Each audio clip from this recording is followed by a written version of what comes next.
I'm a crowd psychologist, and I want to talk to you today about crowds.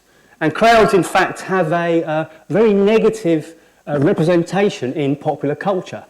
Some of the negative representations of crowds include their heightened emotionality, the reduced intelligence that occurs to people when they become part of crowds. People get swept up by what other people are doing in crowds.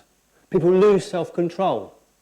I think an overarching theme for these features is one of madness. That people do things they wouldn't ordinarily do, that they become mad in the crowd. It was a very emotional experience. So there is that emotionality.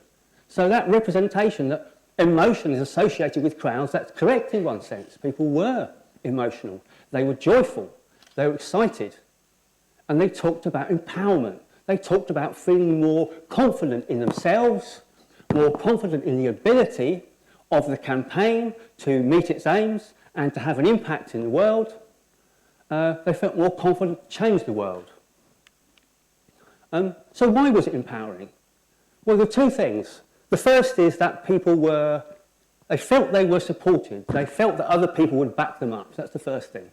I would say that the reason that people sometimes get so emotional in some of the crowd events we've been talking about is because of the ability of crowds to allow people to put into practice, to enact their collective identities.